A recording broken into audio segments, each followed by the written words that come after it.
So how important is laughter in your life? I'm guessing a come lot. on. I'm Irish. Yeah. We even have a word for it, crack. Yeah.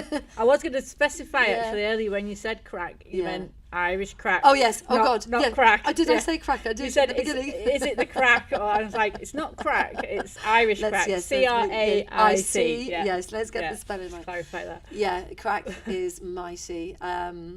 And I think it's got me through loads. I mean, obviously, you know, the whole gallows humour and being able to navigate certain challenges in our lives. My granddad used to be known as a gay old man, and you know, gay and that, Jesus, Tom Vaughan, he's a gay man. Yeah. He's a gay man.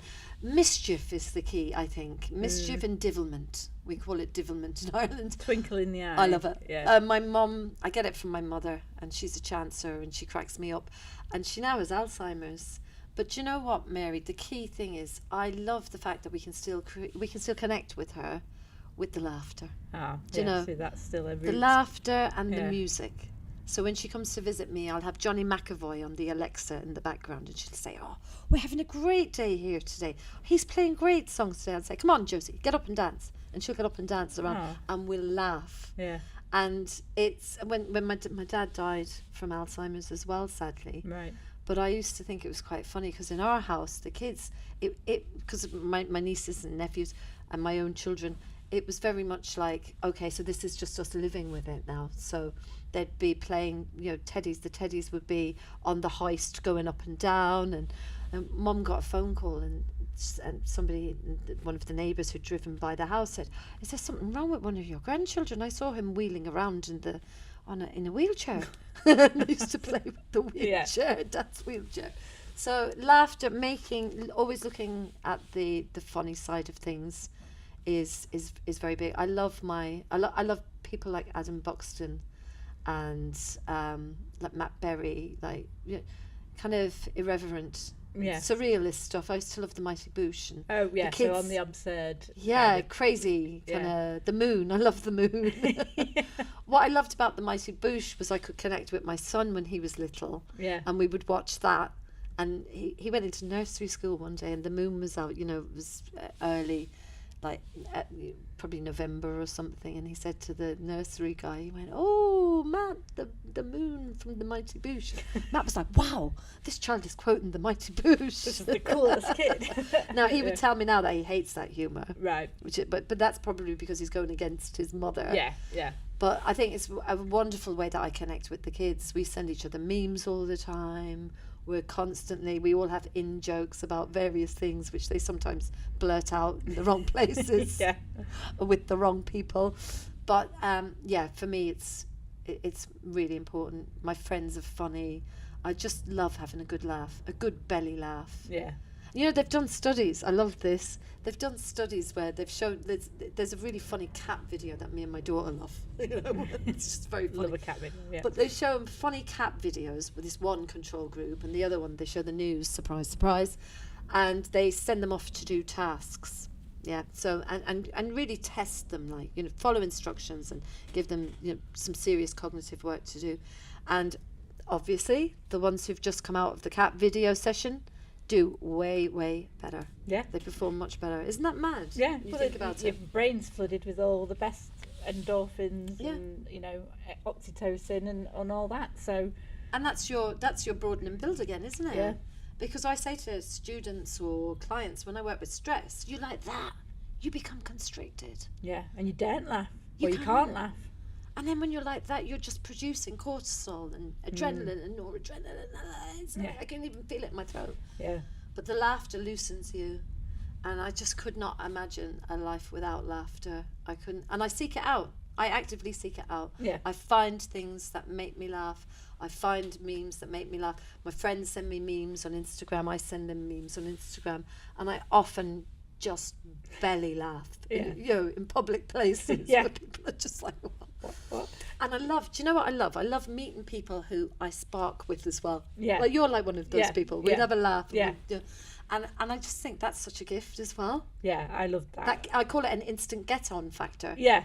But I think instant get-on factor, the main the main component of that is laughter, isn't it? Yeah, it's Shared always, laughter. it's definitely always the way to. I think you've hit the nail on the head with the connection. Yeah. That whoever it is, whether it's like you say with someone elderly, someone young, someone new that you've met, it's always humour that is a route to connection, isn't it? And I think there's something that makes it's humbling, isn't it?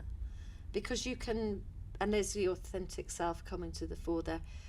It's that if you're being authentic, then your guard is down to a degree, more so, and then you allow yourself to be vulnerable. Yeah. Laughter's, you're vulnerable when you're laughing. Yeah, because you're totally. Yeah. Even when you look at your body language. Yeah. And it's so powerful, so powerful. Yeah. Me and the kids, we bonded over The Office during lockdown. That's what we used to watch all the way through lockdown. So now we just watch The Office random episodes of the American Office. American, as well. I was going to say Yeah. American, English, yeah. The English one we love too, but my daughter was a bit too young for that. But the American one was kind of a little bit more sanitized, isn't it? Yeah. Less cynical. Yeah. Well, that's the thing, isn't it? And I think it is great to have that connection, and it's like the memes. I know we there's a lot bad about the internet and social media, but you've got to give it up for the memes, especially when when something happens. Yeah. Like I rush to Twitter, like when I'm watching a program that's something and I'm like, oh, Here the we go. memes are just gold, and it is, and you can send them. Like I send them to my daughter, she sends me random frog ones. Like some of hers are very weird, and she just goes, literally me. That's her Love saying, it. literally me, and I'm like, okay, I I know love where your head's at now. I love that. That's so good though, isn't it? Because it's also shorthand for quite a depth of emotion at times, isn't it? Yeah. And it, as you say, I know where your head's at now. It tells a lot. It tells a lot what you laugh at as well, what you're into. And again, I can be a bit sniffy. Well, it's a good way of sort of sifting people out that you're not going to get on with, isn't it? Sometimes like you can't eye test the water sometimes with things, and I go, oh no, you're not quite the person I thought it was. We haven't had the same experiences, so I'm just gonna Okie dokes, pull bye. that from So that. too, the laughter one is key. And that's when I think about my best friends, they're the ones who make me laugh. Really, the loudest, and it's also what I love about laughter is it's just so clever. It's just so intelligent, isn't it? Yeah. That's the thing. Yeah. And I do appreciate that, and I appreciate what you were saying today. You were talking about puns and wordplay. Yeah, wordplay, yeah. Love language. Yeah. So if I'm getting any of that, then it's like, yes. Yeah, that's the, it's like it just fires a completely different part of Yeah. my brain. It's not for everyone, No. but I do like clever humour. Yeah. And like I was saying about Victoria Wood, I used to love how she'd tell seemingly separate jokes or stories, and then all at the end it'd just go tie it up in a bow, and there's your big punch, and Beautiful. it's like, oh, the It's genius. an art form. The genius in that. Yeah.